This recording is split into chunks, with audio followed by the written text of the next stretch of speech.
Hey, what's going on everyone? Dominic the Primetime Treasure Hunter here. In this video, I'm going to show you something about eBay boxes, including a little known fact about them that could either cost or save you hundreds to thousands of dollars a year in shipping costs. So if you saw my video just this past weekend that I did, that was about getting all of your shipping materials for free. One of the ways that I talked about doing this was if you have an eBay store, you get a promotional credit depending on what level your store is that you could use each quarter, and you could either order envelopes, you could order boxes, you could order tape through the store and get it sent over to you. Now, we're just going to focus on boxes for this video, and there's many different types of boxes. I'm going to just show you a few. There's more than what I'm going to show here. But this is one here. This is one of their bigger ones. This is a 15 by 12 by 14 size box. You can see that's going to hold quite a lot of stuff.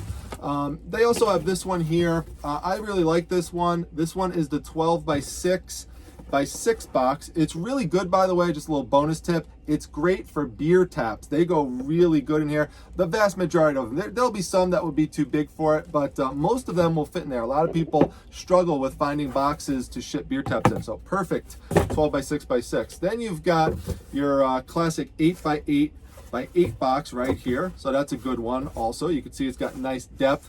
Pure Hustle Podcast was talking about this recently as one that they like to use to ship off hats in. And I was talking with them about it. I was like, you know what? I always use this one here, the 10 by 8 by 6 box, which is actually the same exact surface area. It's just configured differently. So I guess, you know, whichever one you want to use, whichever one you're more comfortable with. And then nested inside of here, you can see we have some other size boxes. So we've got this one right here. This one is your 8 by 6 by 4 box. And then inside of here, are you kidding me? This is where you've been all day? This is little Pink Panther is hanging out inside of here, and he's playing with the packing peanuts. You know, you guys think it's easy running a reselling business with stuffed animals and Muppets and all sorts of things running around. I got Godzilla back there tearing up the place. Now I've got Frankenberry. It's just absolutely crazy. But anyway, let's dump some of these out and we'll put them back later. But this is a good little box. This is a 6 by 4 by 4 box. I like to use this sometimes to ship out salt and pepper shakers. So this is a good one if you sell little figurines and stuff like that. But if you've gone on the site, you may have noticed there's an even smaller box than the 6 by 4 by 4, and that would be the 4 by 4 by 4. But when you go and look at the pictures, you're going to see that this is the box right here. Now I put a piece of tape just to hold it sturdy here, and it has these flaps, and then this is going to come down like this, and this is going to just tuck right into there like that. This is a nice box. It's really compact, and if you have something that's going to fit in here pretty easily, you know, you could just put a little bit of padding around it and you're pretty much set, because you want to, obviously, especially with breakables, you want to minimize any movement once it's protected with something like bubble wrap. So this is good for something like, let's say, this little figurine right here. Okay, so this is not something I have for sale. This is just something I just grabbed off one of our shelves. These little koala bear here. We call him Frankie, but you know, we're just gonna keep him. We're gonna keep him here. We're not selling them, anything like that. Just using them for the example. Now, the thing I want to show you, and we'll bring Frankie out in a minute. He's gonna volunteer for this episode. This box right here, when you look on the eBay store, you're gonna see this. And you don't see the box splayed open for any of the other boxes that I just showed you. Now, this is going to be very important in just a few moments. So keep this visual in mind. I will bring it back in just a moment. So let's say we want to ship out Frankie. Okay, we're not really going to ship him out, but let's say we wanted to. Okay, so what we're going to do is, just for sake of example here, I'm going to just put him in. I have 2 pieces of small bubble wrap. Okay, and I'm just gonna put them right here, and I'm not gonna pack it like I normally would. This is just for the sake of example, just to show you something. It's just to make a point. So I'm not gonna bother taping it. Just gonna put in here. I'm gonna put them right in the box. Okay, so here he is, And in reality, I'd put like another piece of bubble wrap on top of there just to make sure there's no, movement or anything like that. But for the sake of example, we're just going to keep everything constant. I'm going to just close up this this flap right here, although it doesn't really matter. And I'm going to put it on top of this shipping scale, and I'm going to show you how much it weighs here. Okay, so let's get right here. Let's clear it out to 0.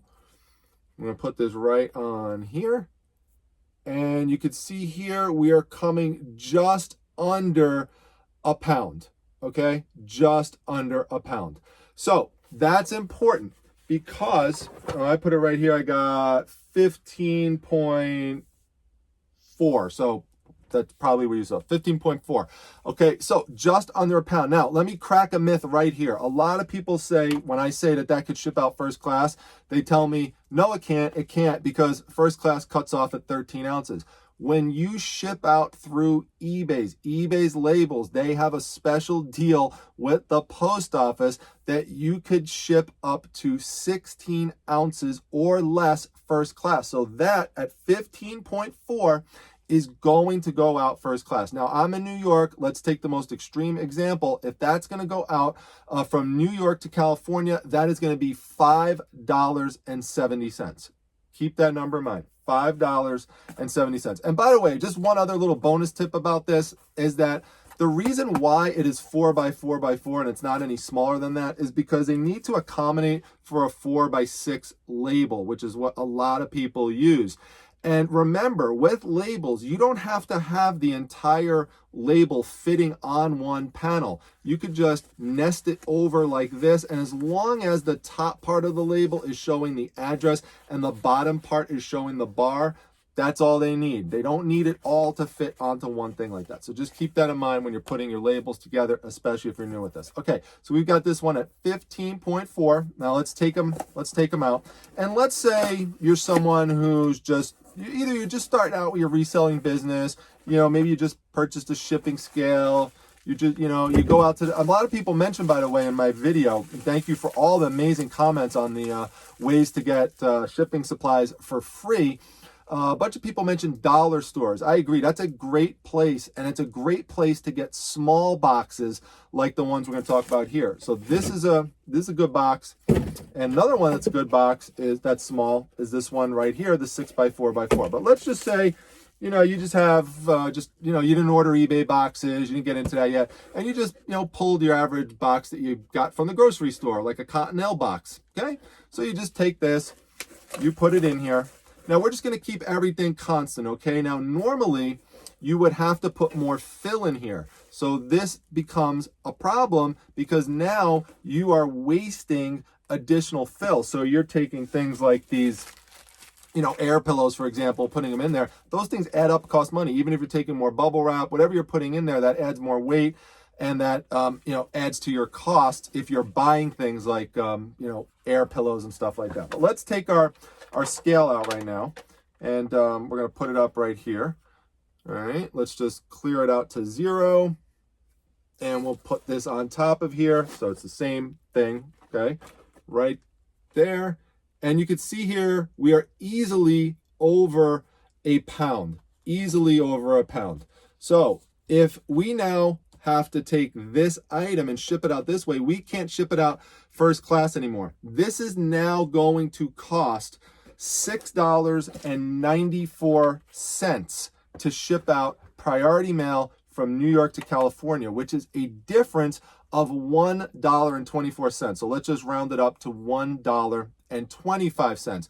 Multiply that out by 10, and you've got $12.50. Multiply it by 100, you got $125. Multiply that by 1,000 times you make that mistake, and you've got $1,250. 2,000 times you make that mistake, $2,500 over the course of a year or over the course of many years. All these things add up. Now, I've talked about something along those lines before, so that's not necessarily the shocking part of things. But the thing that I want you to really pay attention to that's very interesting, okay, let's go back to this, okay, right here. We're we're going to go back to this. Remember this from before? So that is for this little guy right here. We take this, it assembles into this. Let's get our scale out again, okay? Now remember, this is smaller than this one. This is a 4 by 4 by 4. See right there, 4 by 4 by 4. And this one here is a 6 by 4 by 4. All right? So let's bring the scale out. Wait till you see this, okay? Put the scale out. Clear it out to 0.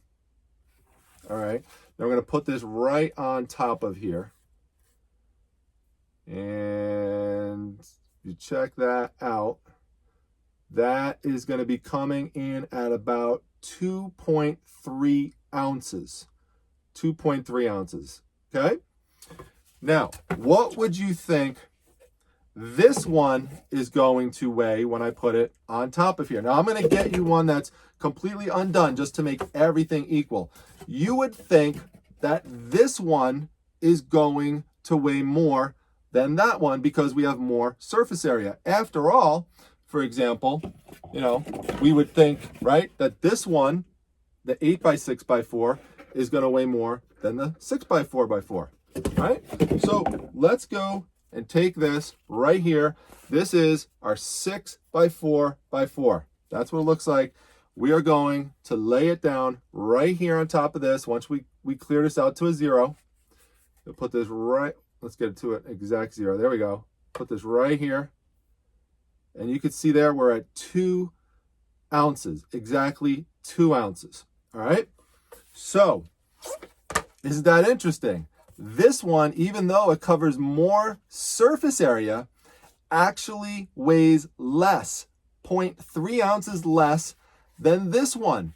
And you might wonder, why the heck is that? Are they made of different materials? Maybe, this one is just, different in some way in terms of the way that it's constructed. But if you go and you look at the label here, you can see all these numbers are the same. Edge crush is the same, 32, and then different other metrics that they have here, 65 and 75. They're identical to what we have over here. So you've got 32 for edge crush, and then you've got 75, and you've got 65 as your numbers down there. So the labels are identical in terms of the materials that it's made of. So that's not the answer. You want to know what the answer is? The answer is this. Go like that. Take this, and you put it right here.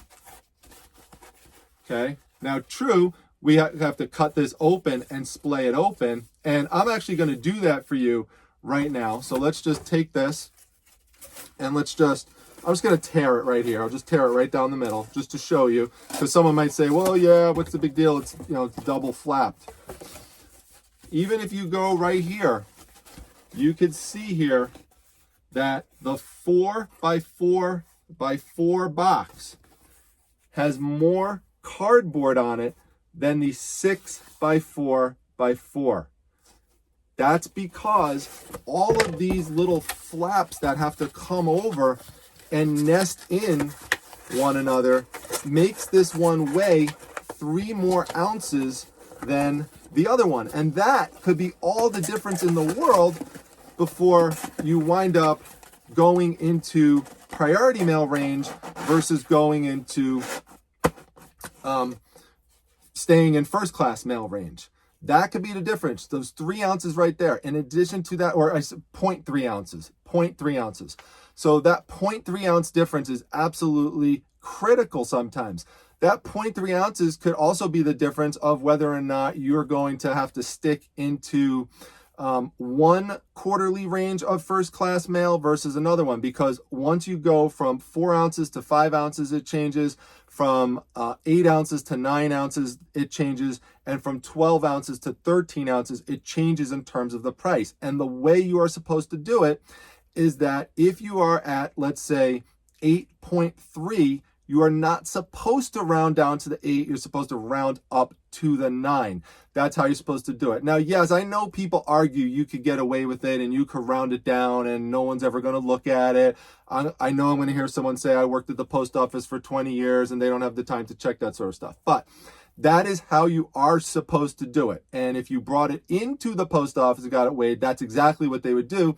They would definitely bump it up to the next level. Even technically, 8.1 ounces is supposed to be bumped up to 9 ounces. But it could really make a big difference with those with that 0.3 ounce difference from the first class mail to the priority mail range. So really, really interesting, the difference between the weights of these two boxes. This is not the case, by the way, with any of the other boxes. So if you look here, and this would just be one basic example here. I'll take this 6x4 by 4 box, and I'll just put it right here. And all we have added onto it is another piece of tape. So there you go. We've got still comes in at around 2 ounces. But then if we take this 8x6x4 box and we put it on top of here, you could see we're clearly getting right into that 3 ounce range right there. So it's a big difference, between the two in terms of at least a whole full ounce there. And so I think many people, without checking the scales, would have assumed that this one is going to come in weighing less than this one, but that's not the case. Now, both of these are great to use, by the way. I do suggest both of them, having them both in your arsenal. So make sure you pick them up. And, as I showed you, they could be better options than something like this, which is sturdy, but these are sturdy enough to get you where you need to go. You saw all those measurements on there with the edge crush and everything. All those are good. These are good too, but you want to be careful with those first class items that you're not getting pushed up into a range that's going to wind up costing you extra for shipping. And then you also have to be careful about these. Don't assume that this is the one that's going to weigh less just because it's smaller. It's deceiving, and it's a little known fact. Not a lot of people are aware of that, but now you know going forwards. So if you like this video, make sure you hit the like button. Make sure you share this with somebody else who you think would enjoy it. Make sure you subscribe to the channel. A real important Wednesday night, make sure you come by to my live show with Gem Mint from Gem Mint Collectibles. This guy has built a business from nothing and has built it into an empire, and it's amazing. Even if you don't like things about like comics, collectibles, comic statues, like that's a lot of stuff that he deals with, but he also deals with a lot of high-end items and stuff like that. This guy has really, really built things up. We're going to talk a lot about social media presence and how he built that up. I mean, it's just amazing. So it will be, I think, an inspirational story no matter what it is that you're interested in. So just come by even for the business aspect. There's lots of things to learn from the live show videos. Anyway, I hope to see you then. Make sure you come by to the Facebook group, Facebook Reselling Resource Center, 17,000 members strong, and come over to my Instagram account. That's @prime_time_treasure. I'll see you back in the next video, everyone. Take care.